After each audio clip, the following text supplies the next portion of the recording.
A sobrevivência humana no planeta Terra depende da biodiversidade. Mesmo sem nos darmos conta, nós, seres humanos, precisamos direta e indiretamente de recursos naturais e outros tipos de benefícios fornecidos pela diversidade biológica do planeta para sobreviver.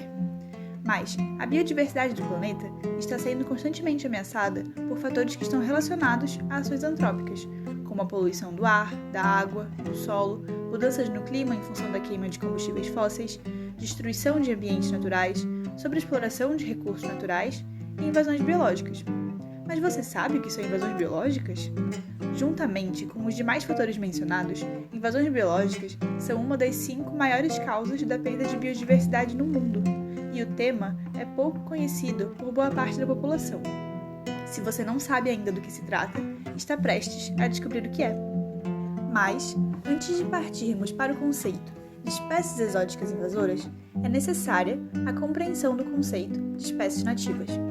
Todas as espécies apresentam uma área de distribuição natural, ou seja, uma determinada área ou região onde são consideradas nativas.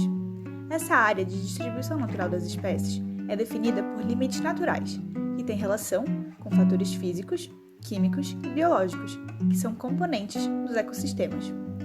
Por exemplo, a distribuição de uma espécie pode ser restrita em virtude da ocorrência de um predador ou de um competidor, ou também porque existem barreiras geográficas que podem limitar a distribuição dessa espécie. Essas barreiras podem ser uma cadeia de montanhas, um rio ou um oceano, por exemplo. Espécies nativas estão evoluindo há centenas de milhares ou até mesmo há milhões de anos nos ambientes onde se originaram e para onde se dispersaram de forma natural.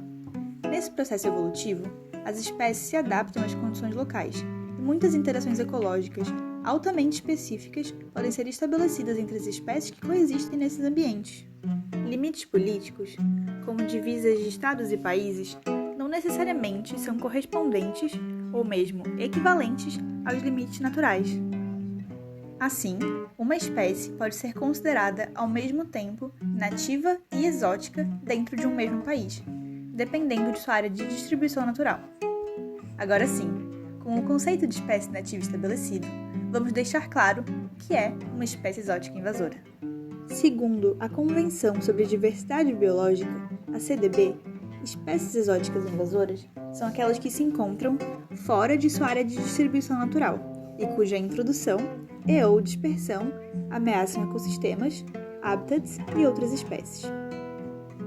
Espécies exóticas invasoras causam problemas não só aos ambientes naturais, mas também à sociedade, economia, saúde e cultura. Espécies exóticas invasoras são aquelas que chegam, com a ajuda do ser humano, a um novo ambiente fora de sua área de distribuição natural, de forma acidental ou intencional. E então, a espécie estabelece uma população no local, e à medida que o tempo vai passando, consegue expandir sua distribuição nessa nova área, e também estabelece novas populações em áreas diferentes da área de introdução. O processo de invasão biológica pode ser descrito por meio de uma série de etapas, sendo elas introdução, estabelecimento e invasão. Primeiro, a introdução. A espécie é transportada por seres humanos e transpõe uma barreira geográfica que não seria ultrapassada por meios naturais de dispersão. Aqui podem acontecer 3 possibilidades diferentes: que a espécie recém-chegada não sobreviva, que ela se estabeleça e persista apenas localmente, ou que ela se espalhe para novas áreas, tornando-se uma espécie exótica invasora à medida que o tempo passa. Em segundo lugar, o estabelecimento. O estabelecimento se inicia quando barreiras ambientais, abióticas e bióticas, relacionadas à sobrevivência e reprodução de indivíduos, são superadas. Barreiras como condições climáticas, tipo do solo e a presença de predadores e patógenos. A espécie, então, estabelece uma população e é capaz de se reproduzir localmente. Alguns dos fatores que contribuem para o estabelecimento de uma espécie exótica são a quantidade de indivíduos que foram introduzidos e também quantos foram os eventos de introdução, não necessariamente em um único local. Como se pode imaginar, quanto maior o número de indivíduos e quanto maior o número de eventos de introdução, também maior a chance da espécie se tornar invasora localmente. E por fim, a invasão. que ocorre quando novas populações são estabelecidas em áreas distantes dos locais de introdução.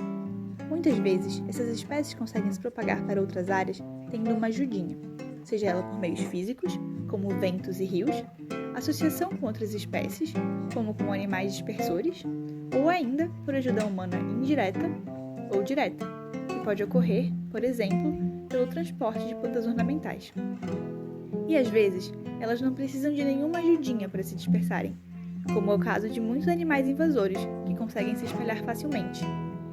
É importante destacar que boa parte das espécies introduzidas não consegue ultrapassar as barreiras de estabelecimento e dispersão, sendo, nestes casos, chamadas apenas de espécies exóticas ou de espécies introduzidas. O termo exótico, nesse contexto, não é positivo nem negativo, é apenas usado para caracterizar espécies que estão fora de sua área de distribuição natural. Mas então, como saber quais espécies exóticas podem se tornar invasoras? Ou com quais espécies exóticas devemos nos preocupar? Existe uma ferramenta técnica chamada análise de risco, que pode ser utilizada para prever se uma espécie exótica tem o potencial de se tornar invasora.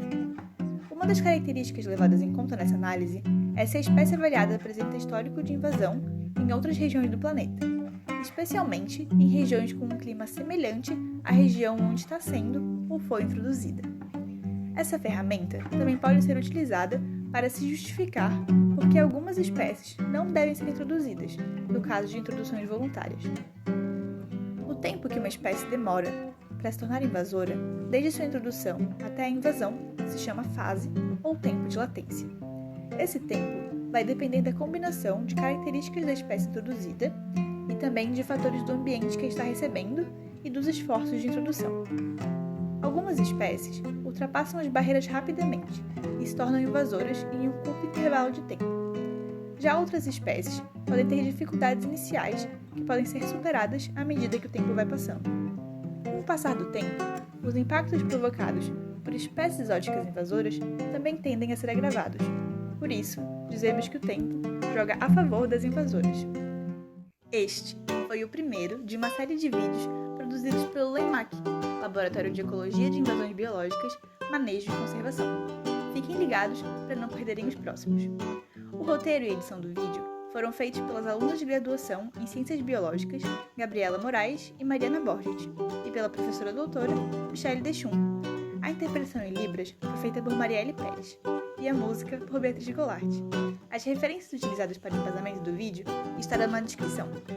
Muito obrigada por nos assistir!